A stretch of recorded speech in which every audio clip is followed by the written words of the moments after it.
Hola. Hola, bona tarda.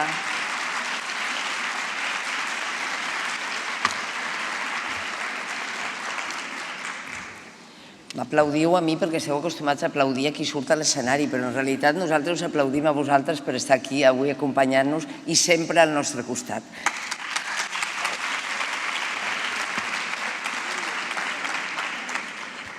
Jo crec que primer us haig d'agrair estar sempre al costat del Teatre Nacional de Catalunya de fa molts anys i mantenir viu aquest teatre i que vosaltres sigueu un dels nostres objectius realment i que pensem moltíssim en vosaltres quan fem una programació, quan pensem com podem satisfer els vostres desitjos, com podem arribar als vostres cors per seguir tenint-vos cada dia aquí.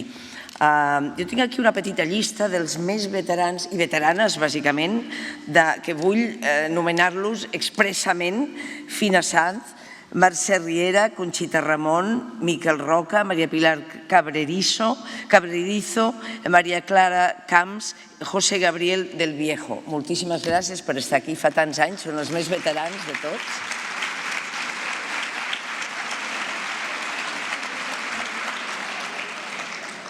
Ara ja m'agafa calor ja. Doncs moltíssimes gràcies. Aquests dies hem fet, ja sabeu, algunes presentacions, però vosaltres us hem preparat el gran show perquè vosaltres sou els més importants d'aquesta casa. Després vendrem tots, inclosa jo, abonaments, i esperem que la temporada us agradi molt, molt, molt, molt, molt. Jo volia començar llegint-vos una petita cita de l'Almudena Grandes, que era una dona a la que jo apreciava molt perquè la vaig tenir presentant els col·loquis durant 2 anys quan era directora del Teatre Espanyol, i venia i feia els col·loquis. Eren extraordinaris els col·loquis que feia, venia, se'ls preparava, com la nostra gent que tenim per fer col·loquis, i com que ella era molt estimada a Madrid, hi havia una cua de gent els dies que feia el col·loqui que entraven expressament només a sentir-la amb ella parlar d'aquesta obra que havien vist un altre dia o que vindrien a veure en un futur. I ella diu, en un moment donat, un personatge diu, una mare li diu a un fill, diu, creixeràs, et faràs gran i tindràs les teves idees, les meves o les del teu pare, i t'adonaràs que són molt més del que semblen, que són una manera de viure, una manera d'enamorar-se, d'entendre el món. No tinguis por de les idees, perquè les persones sense idees no són persones del tot, són nines o titelles o pitjor encara, són persones immorals, sense dignitat i sense cor. Això ho explico perquè penso que si hi ha alguna característica amb aquesta programació és una característica ideològica. I quan estic parlant d'ideologia, evidentment que no estic parlant de la tonteria dels partits polítics, no perquè siguin tontos i han d'existir, dic que no tenen res a veure amb la majoria de nosaltres i evidentment res a veure amb la gent que estem en el teatre. Nosaltres estem d'una altra manera, encara que anem a votar-los després, però no tenim res a veure amb això. Parlo d'una ideologia, d'una visió del món, d'una manera d'enfrontar-se a la igualtat, a la paritat, a la consciència, que és del que parlarem aquest any, a la introspecció, a sentir-te de dintre, a saber qui ets, acceptar qui ets, acceptar per millorar com a persona i en la vida per ser més feliç, bàsicament. Jo crec que tots nosaltres lluitem per ser feliços i perquè és l'única cosa que té sentit en aquesta vida, i a partir d'aquí podem mirar cap a fora, observar l'altre, estimar-lo, posar-nos al seu lloc i comprendre'l i tolerar-lo i fer conjuntament amb ell una vida comú amb la gent, tal com feu vosaltres amb tots nosaltres, tal com estem fent habitualment. Parlava avui aquest matí amb la premsa que tenim un moment molt, molt difícil, perquè és a dir, tots nosaltres estem aquí, vosaltres esteu aquí apoyant la cultura, no us imagineu com recolzeu la cultura i quina importància teniu per la cultura. També la té els promotors, els col·laboradors que tenim que sense tenir una llei de mecenatge ens ajuden i estan aquí quasi d'una manera altruista. També la té la premsa moltes vegades, que encara que ja sabem que la premsa avui dia a vegades és tremenda, però és veritat que ells intenten fer un espai a la cultura quan els seus diaris, els seus programes els hi estan traient i els hi escurcen, perquè la cultura aviat serà com aquells programes de televisió que cada cop que surti la paraula cultura faran pip, com si diguessis una paraulota, quan diguis cultura faran perquè la pip, i llavors continuarà, vull dir, no es podrà ni dir aquesta paraula, no?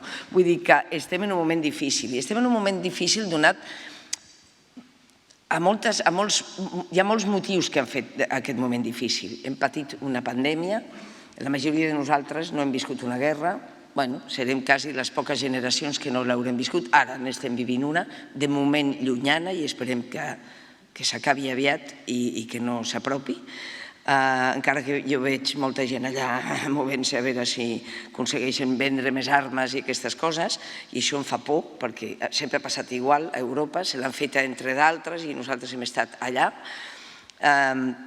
Veig molts... Som persones que intentem estar juntes, mantenir una manera de viure i consumir aquesta cultura i crear aquesta cultura. Penso que estem amb la guerra, com deia, el confinament, una pandèmia, semblava que era com una cosa impossible, vull dir, semblava una pel·lícula de ciència-ficció, no podia ser, una pandèmia, de cop i volta, tots a casa, les xarxes socials, les plataformes, la soledat, l'aïllament, i amb tot això que ja veníem cap aquí i ens empenyia cap aquí aquest món, a poc això ha anat agafant com més importància. Llavors aquestes xarxes socials que jo sempre dic que han ajudat molt a la comunicació, estem hipercomunicats, estem hiperdigitalitzats, tenim la possibilitat d'arribar, jo puc parlar amb Austràlia d'aquí un quart d'hora com hola, què tal?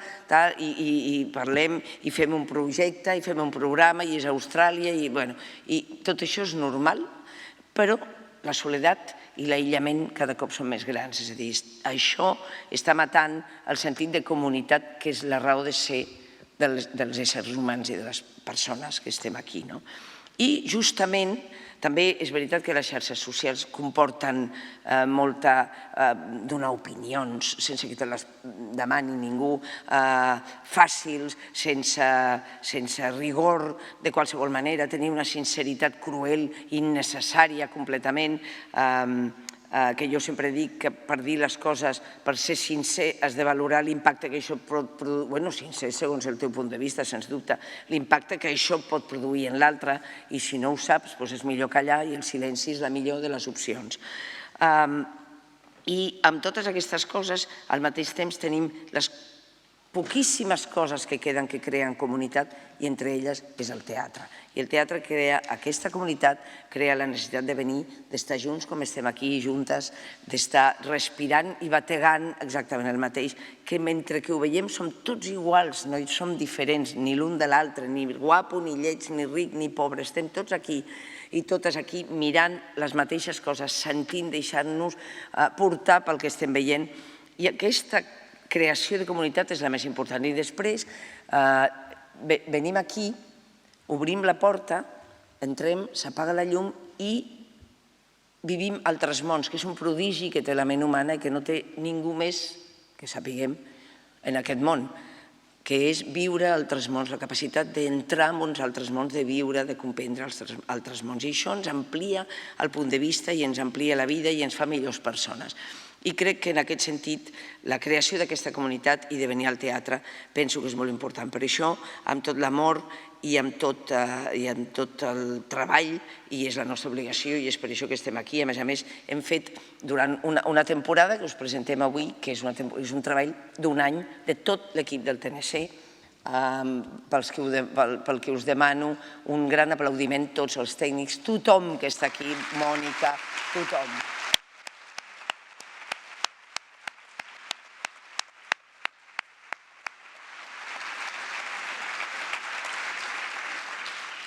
un treball i una entrega, una professionalitat i una entrega mai vistes, us ho dic jo, que sempre dic que és veritat que sóc molt jove, però he voltat molt ja pel món, amb la qual crec que és important que sapigueu que és un equip extraordinari. Llavors, us presento la temporada. Aquesta temporada, com us he dit, té una temàtica, té un lema, així com quan entrego ara veieu que diu la diferència, que era una mica la intenció del respecte envers l'altre, de la capacitat de posar-te les sabates de l'altre. En aquest cas, la temàtica és la consciència. La consciència, que en català casualment significa igual, té el mateix significat amb una paraula que té el castellà amb dues paraules, consciència i consciència. Nosaltres amb la consciència volem dir les dues paraules, la mirada cap a dintre i la mirada cap a fora. Llavors, després de mirar-te cap a dintre, la capacitat de poder mirar cap a fora i entendre i tolerar i veure. Llavors, comencem per una obra que jo crec que és extraordinària, que és Morir de riure. Morir de riure és una obra d'uns pallassos estupendos, que són els Galindos. Us morireu de riure, realment, us morireu de riure, que comença amb un absurd molt gran, que és que un d'ells es veu que ha mort assassinat amb un espectador o una espectadora de riure. I llavors el persegueixen per això, però al final acaben fent una persecució de tots entre tots, és impossible, és un crim improbable, és un càstig impossible, és que tot és impossible com aquest món, no? Quan veus quan es persegueixen la gent l'un a l'altre, etcètera. Llavors crec que és una gran comèdia, és un gran treball de circ, és un gran treball de pallassos en el qual està portat amb un gran optimisme i al mateix temps d'un gran sentit crític. Per tant, els Galindos, Melón, Mardi i Rossinyol obriran la nostra temporada al Teatre Nacional de Catalunya, a la Sala Tallers. Després ve un espectacle a la Sala Gran, que per nosaltres és una gran satisfacció també presentar-lo, perquè pertany una mica a tot aquest esforç que estem fent d'internacionalitzar-nos. Pensem que ja és hora de sortir, d'estar cara a cara i de parlar mirant-nos als ulls amb els teatres europeus, i fem aquesta coproducció amb el Teatre Nacional Sant Joao d'Oporto, que és un dels nostres col·legues. L'assaig sobre la ceguesa, de Saramago. És una versió de la Clàudia Sedó, d'aquesta novel·la extraordinària de Saramago, que sabeu que parla d'una pandèmia de ceguesa que ataca de cop i volta a la població i tothom queda cec. I llavors passa una mica com amb la nostra pandèmia, els retiren, però aquí els porten a uns llocs, amb una mena d'hospitals buits on hi havia els bojos abans i els deixen allà amb tot tipus de restriccions i aquesta situació desagradable treu el pitjor d'ells mateixos. Llavors una mica el bonic és el que es planteja el Saramago, que és què és estar sec? És no veure'ns, i si no ens veiem, i si no veiem els altres, això és el final de la humanitat, estem acabant amb la nostra fi. És veritablement un problema, com parlàvem abans, d'aquesta consciència de no veure, de no poder veure ni cap a dintre ni cap a fora. És el centenari del Saramago, fa 100 anys que va néixer, dirigeix el Nuno Cardoso, sabeu que hi ha mitja companyia és portuguesa, mitja companyia és catalana i farem aquest espectacle en català i portuguès. Són dues bellíssimes llengües que s'ajuntaran a l'escenari per explicar aquesta obra. Després obrirem, també és històric, m'ho deia avui el director del Teatre Principal de Palma, diu que se n'anava molt content perquè és històric que estrenem una autora viva com la Marta Barceló al Teatre Nacional de Catalunya, una autora mallorquina viva que en 25 anys no s'havia estrenat cap autora ni autor viu mallorquí. Estava molt content. Obrim la sala petita amb això. Marta Barceló va escriure aquest text arrel d'un ajut que va rebre perquè va guanyar aquest ajut i ha tingut ja diversos premis, té diversos premis per aquest ajut, però sobretot això és important per diverses raons. Primer perquè l'obra és extraordinària, és una obra de ficció però basada en un fet real d'una torrentada de 4 hores que va inundar un poble que era Sant Llorenç des Cardassar i que va causar 11 morts, alguns ferits i molts danys materials. Però l'important de tot això, a banda que l'obra és extraordinària, és que encetem una iniciativa nostra del Teatre Nacional de Catalunya que és una relació i uns convenis amb els teatres de Mallorca, de Balears, amb els teatres de la Generalitat Valenciana i també amb l'escena nacional d'Andorra, de manera que puguem crear un circuit entre els territoris de parla catalana, el que en deien quan érem joves als Països Catalans. Creiem que és interessantíssim, creiem que és molt important. Aquest any tenim aquesta coproducció, però anireu veient que nosaltres, evidentment, nosaltres també hi anem allà, hi anem molt sovint, però nosaltres, jo he promès que ells vindran aquí, igual com nosaltres anem allà, ni som més guapos, ni som més rics, ni som millors. Hem de venir aquí i hem de tenir la possibilitat de veure i de donar a conèixer aquests autors, autores, intèrprets, directors, directores, perquè siguin cada cop més coneguts per nosaltres i fem com fan, per exemple, jo que sé, a Bèlgica, que tenen bolos a Holanda perquè parlen una llengua que entenen, i en el nostre cas és la mateixa, i tenir aquest circuit que faciliti el moviment i la relació entre nosaltres. Per tant, això és com si diguéssim el primer... L'any passat ja vam portar una obra valenciana, però no era una coproducció, era una altra cosa. Aquesta ja és una coproducció i anireu veient que això passarà més sovint. Després obrim la sala de tallers amb una obra, molts pocs dies, però crec que és una petita joia, que és Silencio, de Juan Mayorga. Sabeu que Juan Mayorga el van cridar per formar part de la Real Acadèmia Espanyola de la Llengua i ell va fer un discurs, ell, home de teatre, era crec que la segona persona de teatre, perquè la primera crec que era José Luis Gómez, que el van cridar per formar part d'aquesta acadèmia, i ell va fer un discurs parlant dels silencis, que sabeu, perquè sou tots de teatre, que els silencis en el teatre són molt importants, a vegades més importants i tot del que es diu, que el que diem. I per això va comptar amb la seva companya de fa molts anys de feina, que és la Blanca Portillo, i ell fa un discurs molt bonic sobre aquest silenci, sobre no dir res quan no s'ha de dir res, el que parlem abans, i també sobre una sèrie de recorreguts de com les paraules conformen la personalitat d'alguns personatges de teatre. I ho fa tan fàcil que és extraordinari veure com la Blanca explica tot com arriba un personatge a un altre amb les paraules, etc.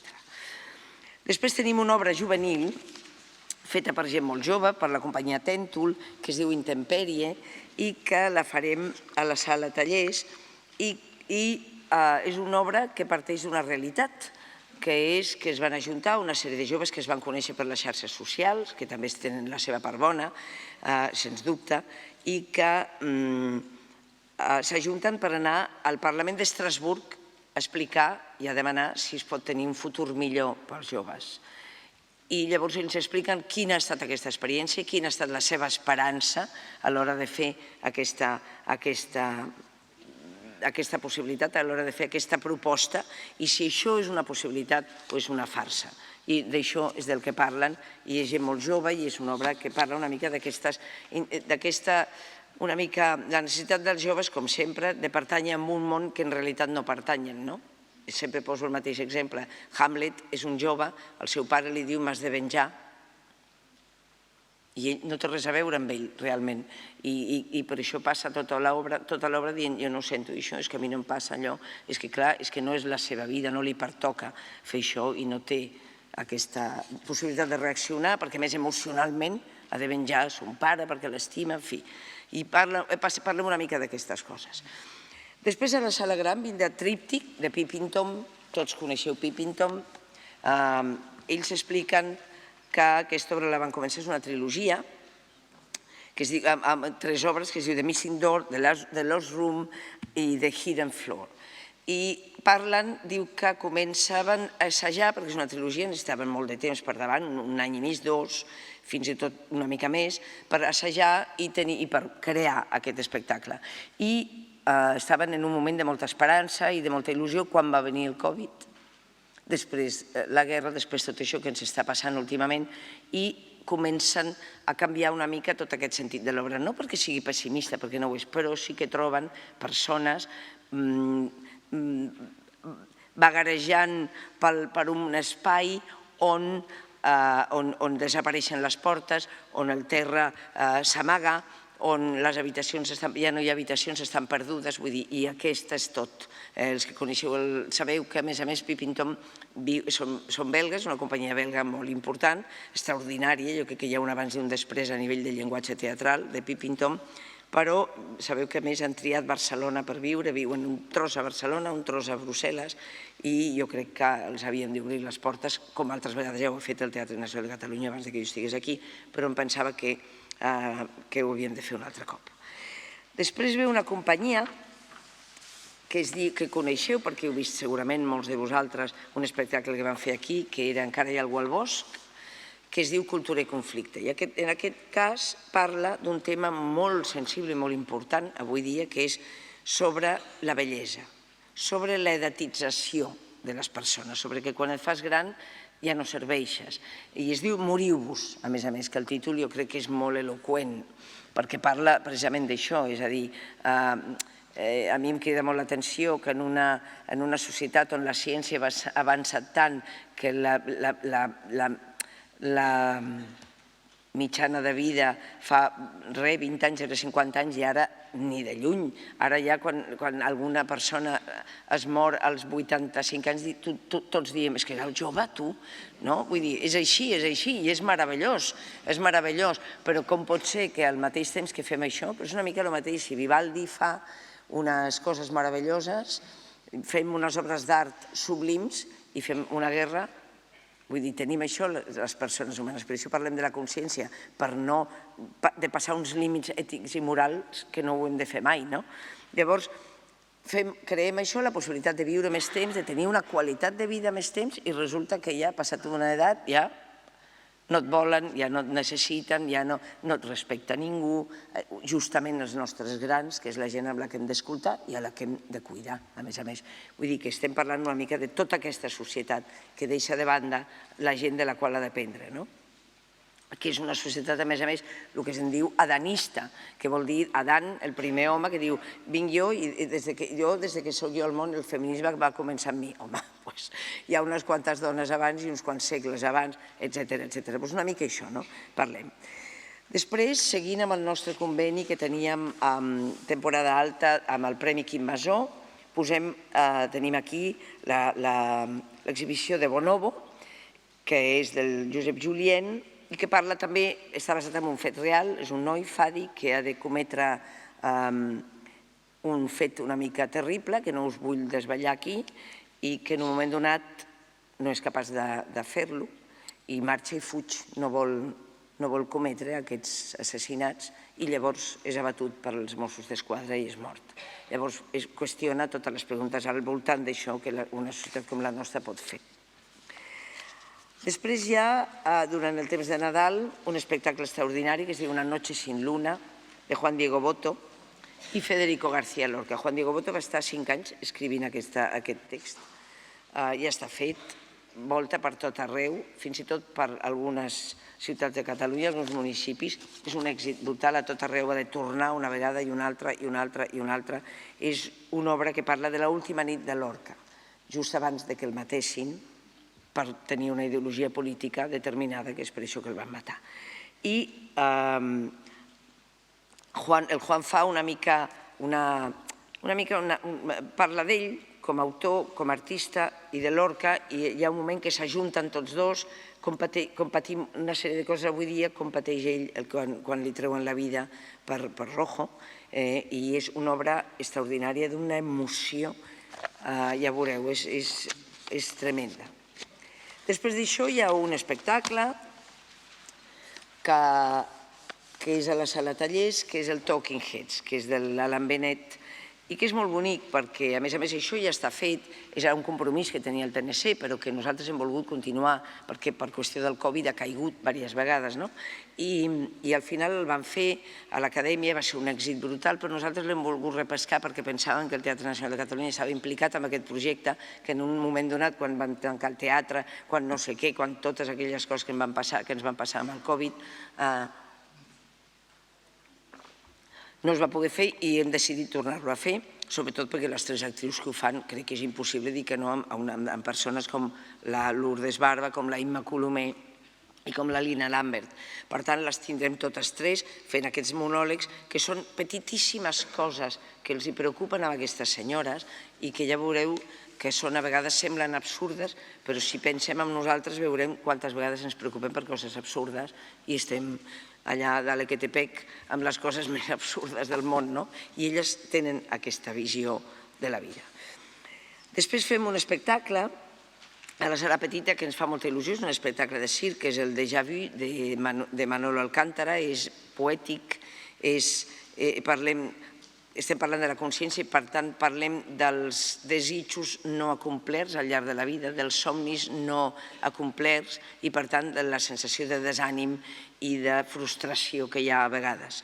Parlem d'això, ell treballa sobre algunes realitats, ha treballat sobre el seu pare, sobre el seu fill, i aquí treballa una mica sobre la seva mare, una miqueta, i parla de la seva mare, va haver de ser una mestressa de casa de la postguerra.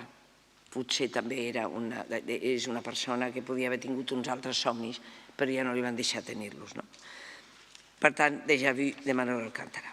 Després fem un altre espectacle infantil que es diu Give and Head, a la Sala Tallers, del Daniel Meyer, dirigit per la Montse Rodríguez, i també és una obra per gent jove. No vol dir que els adults no tinguem el permís d'anar-hi, són fantàstiques pels adults, però també tenen una temàtica, una manera de desenvolupar-se que a la gent jove li pot interessar moltíssim. Són temàtiques que els toquen molt de prop i en aquest cas sabeu que això és el que diuen el síndrome de gel. Sabeu que hi ha un síndrome que s'està fent, que està succeint ara a la gent jove, que hi ha gent que no sent, no desitja, no li passa res. Llavors, això són gent que té la il·lusió d'ajuntar-se per crear un món millor. No us vull espatllar i no us vull explicar el final, però vol dir que segurament no és tan fàcil crear un món millor i succeeixen certes coses. Després hi ha un espectacle que dirigeixo jo, que és Terra Baixa. Jo tenia moltes ganes de fer aquesta obra. Alguns de vosaltres igual vau veure l'Auca del senyor Esteve que vam fer el 2010 i que jo també vaig dirigir, i també era la dramatúrgia i la versió del Pablo Ley, i en aquest cas hem fet el mateix. I és fer aquesta Terra Baixa només, la fem l'obra sencera, l'obra hi és sencera, però la fem des de la visió del segle XXI.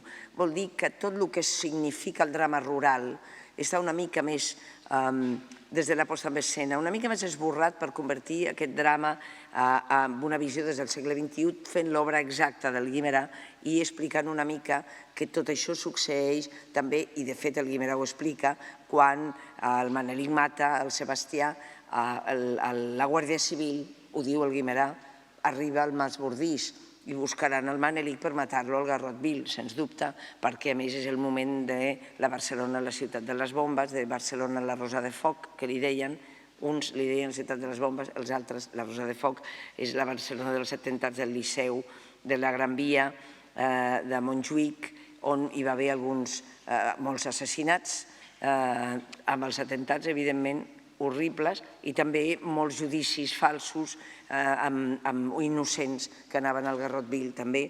I és una mica dintre de tota aquesta, perquè hi ha la terra alta, que és la terra pura, on la gent no es barreja encara amb la maldat, la terra baixa, on hi ha la maldat, i Barcelona, on hi ha el naixement de la ciutat industrial. Per tant, hi ha una persona que somia en anar a Barcelona, en fi, és molt bonic, realment, i l'obra és fantàstica.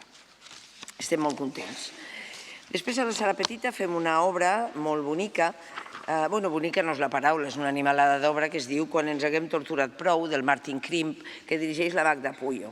És una obra divertida, boja, cruel, on hi ha un senyor ric, un terratinent, que intenta seduir amb una minyona de 15 anys. Ella, evidentment, no es deixa, diu que no el rebutja, i llavors ell la segresta i la viola. Llavors ell, quan l'acusa i el denuncia amb les paraules, clar, ningú no la vol creure, us sona, no? Ningú no la vol creure perquè anar contra l'amo, qüestionar l'amo significa qüestionar l'estructura, qüestionar un poder. Però tot això està fet sota un punt de vista com una farsa social fortíssima, on es posa en tela de judici els rols que ens han assignat en aquesta societat. Tenim una obra familiar, Sopa de Pedres, d'Engruna Teatre. La tenim a la sala Tallers. Sopa de Pedres, també parlant de la consciència, és una obra meravellosa, una obra preciosa, on hi ha una nena que ha de fugir del seu país, es veu obligada a fugir del seu país, i n'arriba una altra on sembla que la gent és molt feliç, on sembla que la gent està molt contenta, però en realitat tothom li tanca la porta i no li donen res, no volen compartir res amb ella. I ella insisteix i transformarà tota aquesta actitud en un treball en equip que donarà una lliçó de vida i donarà una felicitat real a la gent d'aquest país. I aquesta és Sopa de Pedres, d'Engruna Teatre. Després tenim Desdèmona, d'Alba Sarrauta, i les Ofèlies. Sabeu que l'Alba és una dona de circ, que a mi m'agrada molt, primer perquè té un talent indescriptible, perquè fa unes obres d'una alçada poètica meravelloses, però a més perquè hi ha molt poques dones en el circ, en realitat. Cada cop n'hi ha més, n'hi ha moltes més, i com sempre molt més desconegudes que els homes. I llavors nosaltres hem volgut posar aquesta obra. Jo sempre dic una cosa que jo sé que fa riure, però que és certa, i és que m'agrada que es digui Desdèmona, perquè tots coneixem l'Otello, tots sabem de què va l'Otello, tots sabem que l'Otello va, diuen, sempre, d'un home, Iago, molt dolent, que li infla el cap a l'Otello, que li explica, li fica un verí molt dolent dels gelos. Clar, pobre Otello, se sent fatal, se sent gelós, mata la Desdèmona, pobre Otello, pobret meu, l'ha de matar perquè, clar, s'ha sentit fatal, perquè l'altre li ha fotut, clar, però la que és morta és ella, diguéssim, no? Vull dir que l'única víctima de l'Otello aquí és la Desdèmona, sens dubte, però ningú parla de la Desdèmona, tothom parla del pobre Otello, fins i tot el Verdi li dedica a l'últim ària, pobre Otello, que ha matat la Desdèmona tant que l'estima. Pues ha venido al psicòleg, saps què vull dir? Perquè no podia matar-la d'aquesta manera, aquesta pobra dona que ja no tornarà mai més a la vida. I aquí és una versió molt especial de la Desdèmona, de l'Otello, posant l'accent en unes altres coses. I feta amb circ i sense paraules molt sovint. Portem un espectacle belga que és Bovary. És una versió de Madame Bovary de Flaubert, feta per Michael de Kock, que el vau conèixer l'any passat, que vam obrir amb ell, que és el director del Teatre Cabés de Brussel·les, i que va obrir l'any passat la nostra temporada fent el Running for Democracy a la Sala Petita el dia de la inauguració del teatre, de la temporada i del teatre, la temporada 21-22. I, bueno, la dirigeixo jo, la vam fer a Brussel·les, i només tenen dos personatges, Emma Rouault, que és ella, i Charles Bovary, que és el seu home. Llavors, Emma necessita una vida, ella és molt ambiciosa de la vida, ella vol ser feliç, ella busca la felicitat desesperadament.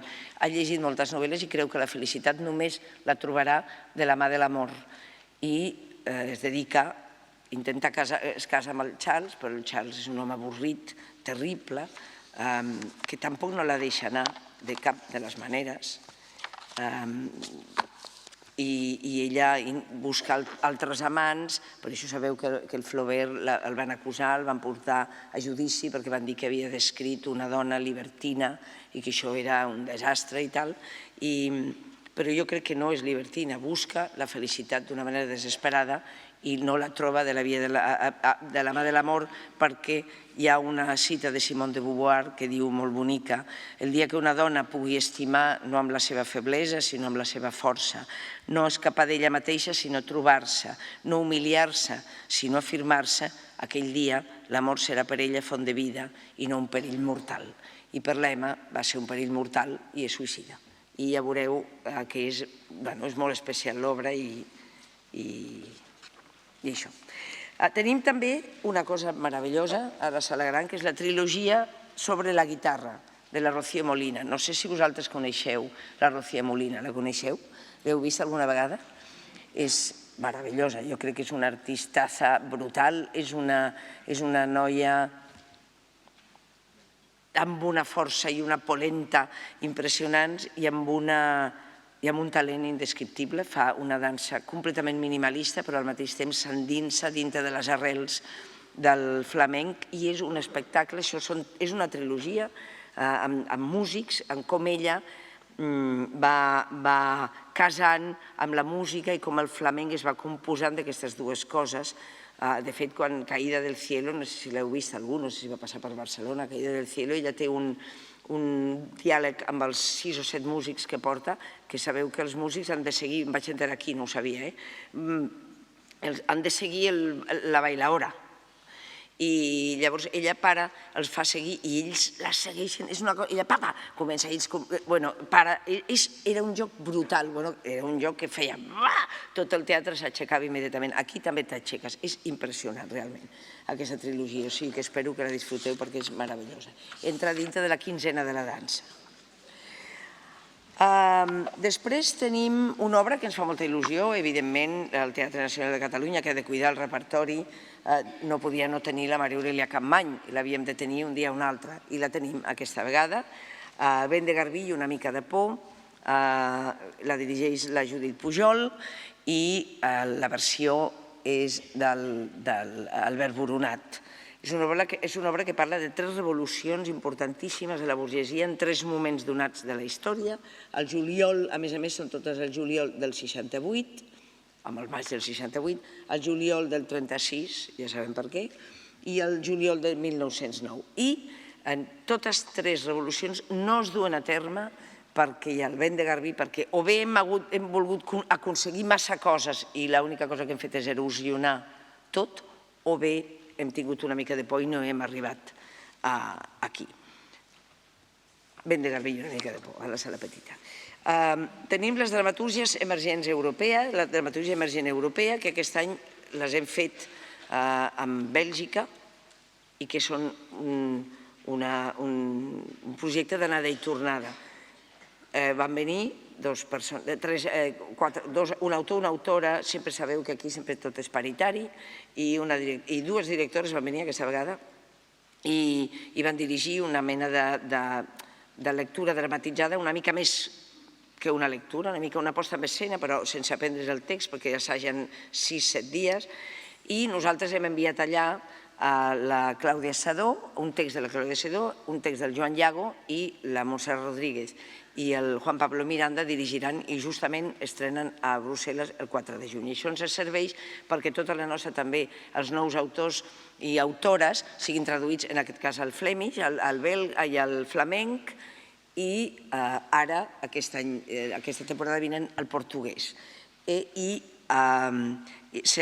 qui ve aquí és la Sara Barros Leitao, que és autora i directora, per tant ella es dirigirà al seu propi text, i la Joana Craveiro, que és una autora, i Manuel Tur serà el director d'aquestes obres. I nosaltres enviem allà un text de la Cristina Clemente, un text del Jordi Prat i Coll, que dirigiran l'Anna Serrano del col·lectiu BBA i el Pau Masaló.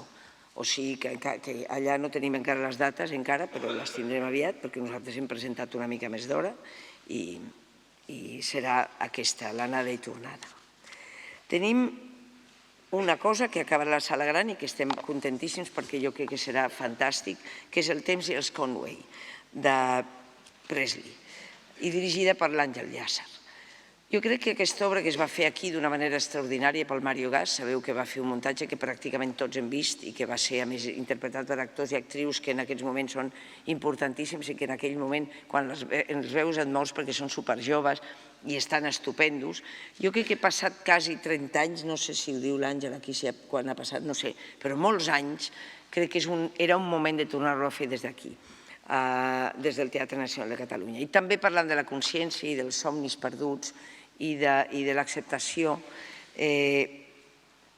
tenim una família entre guerres, que viu entre guerres i que tenen uns somnis i unes ambicions i es veuen al cap d'un temps, uns anys, i no s'han acomplert aquestes ambicions, aquests somnis, amb la qual hi ha unes altres actituds, una altra relació entre ells, fins i tot a vegades no gaire bona, per totes aquestes frustracions que s'han viscut, i juga una mica amb el temps, si poguéssim passar enrere, si poguéssim passar endavant, o sigui, bueno, endavant passem, però aquest és el final de la sala gran. Fem, com vam fer aquest any, els balls literaris, que sabeu que ha estat un èxit tremendo i que va ser fantàstic perquè és divertit. Això és un joc, sabeu que consta de tancar 2 autores i 2 autors, 2 catalans i 2 de fora, aquí al Teatre Nacional de Catalunya, que escriguin una obra en 48 hores, amb l'única premissa d'escriure l'última frase de cada escena, ha d'acabar amb una frase que és el títol d'una cançó famosa. Sona la cançó i tothom balla. Ha sigut extraordinari, era una catarsi fantàstica, ho hem passat molt bé.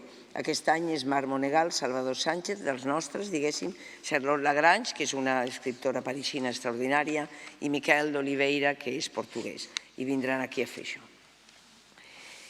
Llavors, un altre projecte que és molt interessant i que ens agrada molt, que és 365 dones l'any, que és un projecte amb el que el Teatre Nacional de Catalunya surt fora de la seva seu, diguéssim, i marxem fora amb els barris. Aquest any l'hem dedicat a Aurora Bertrana, hem encarregat una obra nova a Carmen Domingo i ha escrit una obra sobre aquesta autora interessant i violinista i violoncel·lista importantíssima, que era molt desconeguda, perquè el nostre punt de partida és escriure una obra sobre una dona de qualsevol àmbit o de qualsevol època amb la intenció de visibilitzar aquestes persones que dissortadament la societat les ha invisibilitzat. L'any passat, com us dic, aquest any està sent l'Aurora Bertrana i per aconseguir l'impacte social que necessitem que tingui, que vol dir que hi hagi una quantitat de públic gran que tingui el coneixement d'aquesta dona i que la puguin conèixer, ens hem posat en contacte fent tallers i treballant amb grups amateurs de Barcelona que agafen l'obra i la representen al seu torn. Aquest cap de setmana hi ha hagut alguna representació, crec que d'aquí una setmana o 2 n'hi ha més representacions d'aquests grups amateurs, amb la qual aquesta Aurora Bertrana s'ha expandit una mica per la ciutat de Barcelona i hi haurà molta més gent que fa mig any que la coneixerà. La temporada vinent és Ana Maria Martínez Sagi, periodista, poeta i atleta. L'escriurà l'Àngels Aimar i la dirigirà la Carolina Llàcher. Ho farem exactament igual, amb aquests tallers i amb aquests treballs. És que estic esperant, però no. Després entrem en una residència a la Sala Tallers, que és amb la companyia Solitària, que vosaltres la coneixeu, la majoria de vosaltres segur, que és una companyia extraordinària que composen la Júlia Barceló, el Pau Vinyals i el Pol López, i que seran dirigits aquesta vegada per una directora d'una companyia extraordinària gallego-madrilenya que es diu Teatro en Vilo, que és l'Andrea Jiménez, i que faran, la Victoria Spumber està escrivint un text que es diu Mal de Corazón. Ells parlen de com entomar la frustració i el dolor avui dia, o la malaltia, o sigui, com entomar les coses que no són fantàstiques que ens succeeixen avui dia. I parlen que Teresa de Ávila, que era una dona extraordinària, si heu llegit alguna cosa realment és impressionant, no? Ells diuen que el que volen és ser, com diu ella, completamente libres i completamente obedientes al mateix temps. I és aquesta una mica del que estan parlant, de com entomar i tot això. Són les mateixes residències que he fet amb les Impossibles, amb l'Agnès Mateus. Tenim una obra familiar, que és ni més ni menys que Momo, de Michael Ende, que és meravellosa, i que també, com estem parlant aquí de consciència, també Momo és una noia que sap escoltar els altres de tal manera que es veu capacitada a ajudar-los en el moment en què els homes grisos treuen dels éssers humans una de les coses més valuoses, que és el temps. I, per tant, estem parlant tota l'estona d'això, de la consciència, de la mirada. Acabem a la Sala Petita amb una obra que és l'adaptació d'una novel·la, L'alquimista, de Marguerite Yourcenar, que és Opus Nigrum, però nosaltres la titularem L'alquimista, que sabeu que és el viatge de Zenon per Europa, una Europa amb crisi i amb guerra, semblant a la nostra, però Europa, amb tota la cultura, amb tota la diversitat, amb totes les llengües i Europa. I la dirigeix i fa la versió el Mikhail de Koch i la traducció és del Sergi Belbel al català. També tindrem un grup musical extraordinari que són Xiula, i els Xiula sabeu que està format per 4 músics, també són educadors i que han revolucionat una mica la relació de la relació amb els petits i les petites, i és interessant tenir-los i fer funcions amb ells.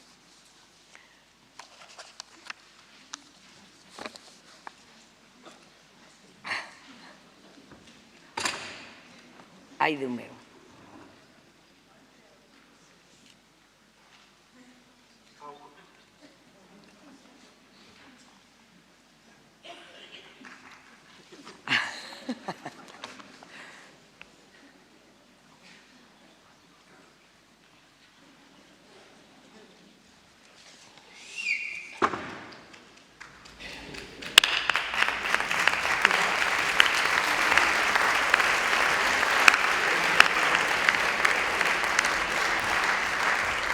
Bueno, això ja veieu que si no tinguéssim l'equip tècnic jo no podria canviar-me ara, em canviant el micro, tots estan atents, és gràcies a ells que podem fer totes aquestes coses que veieu a l'escenari, molt més complicades que aquesta que hem fet, i tenen també lumbàlgies, com ara ell, vull dir que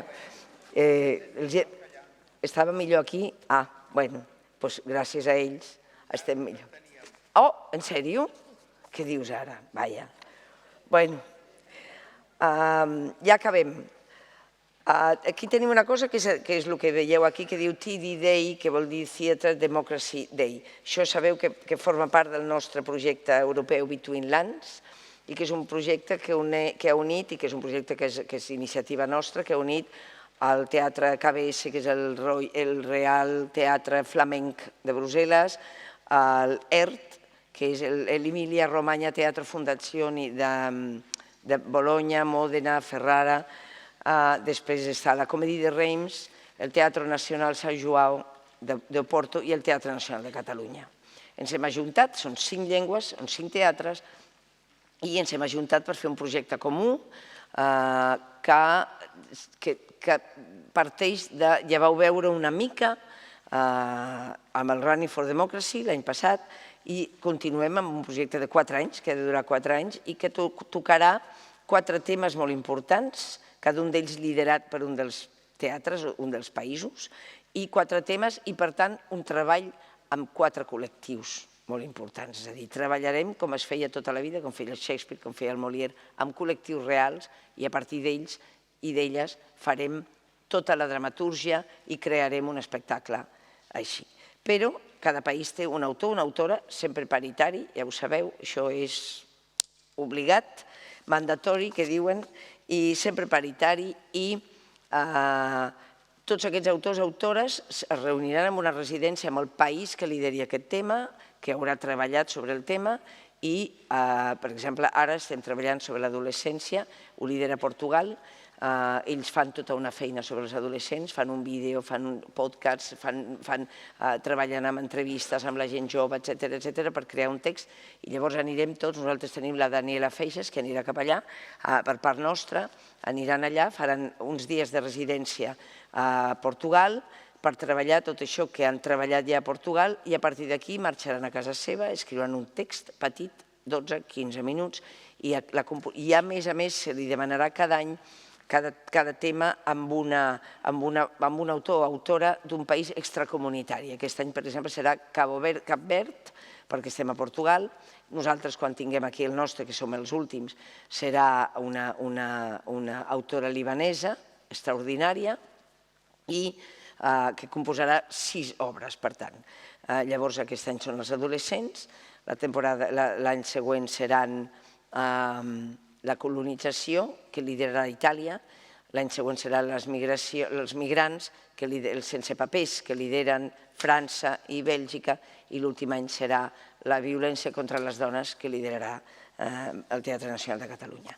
Tot això composarà una obra que tornarem a fer el mateix que amb el Running for Democracy, un director o directora d'un altre país vindrà a dirigir els nostres aquí i representarem com amb una mena de semimuntat, de mise en espace, com vulguem dir-li, una mica més que una lectura dramatitzada, i seran 6 petites obres que cada director o directora farà com vulgui, a vegades passa correlativament d'un país a l'altre, com aquest any farem així, però després en un altre any ho farem tots alhora al mateix temps, al mateix dia, i mentrestant el teatre es converteix en un lloc de debats, d'actuacions, de lectures, i acaba amb el TD Day, que és això.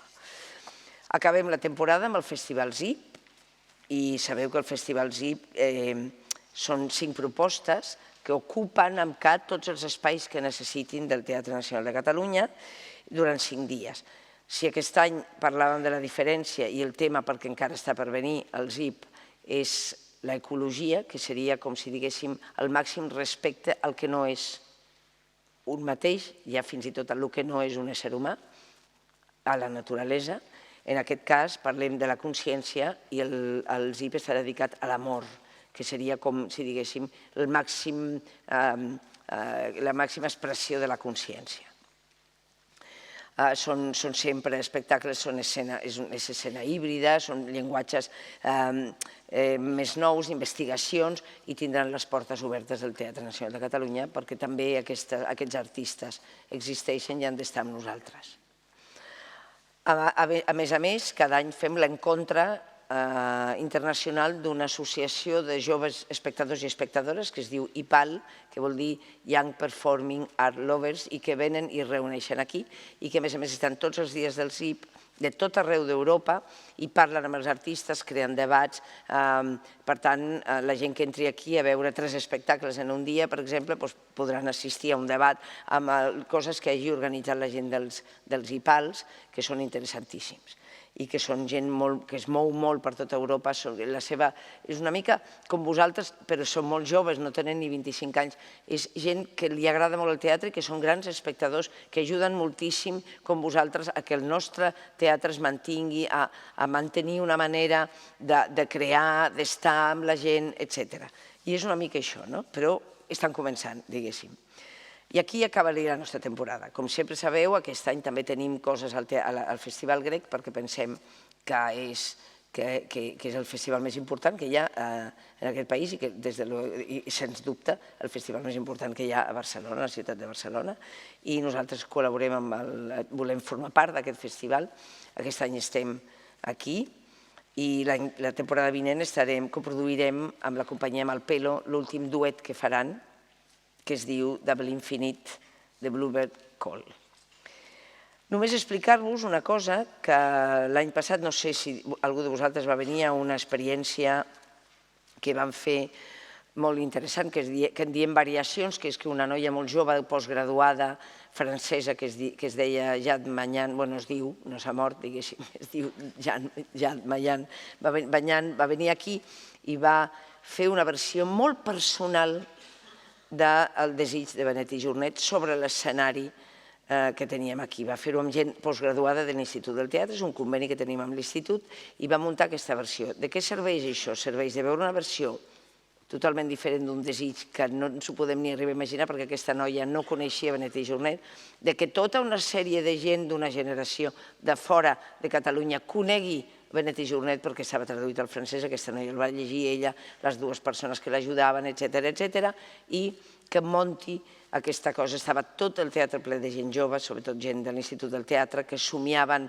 tota la vida en poder estar en aquests escenaris i van veure que hi havia a vegades alguna possibilitat, com havia passat, perquè s'havien fet audicions, com sabeu que estem fent constantment i tal.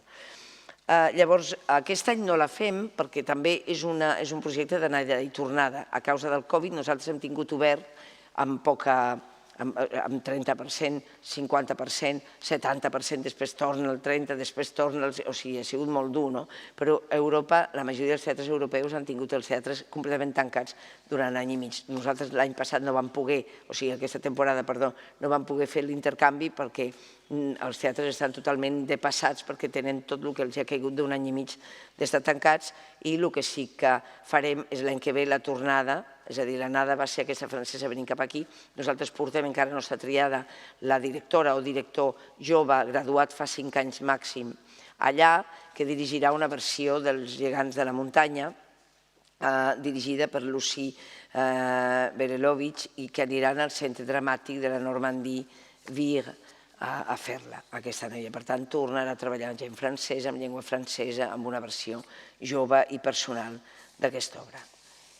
I aquesta és la temporada. Espero que us agradi. Ara tenim un vídeo molt bonic que hem fet, que volem que veieu, i us deixo amb el vídeo i després amb la Mònica Campos.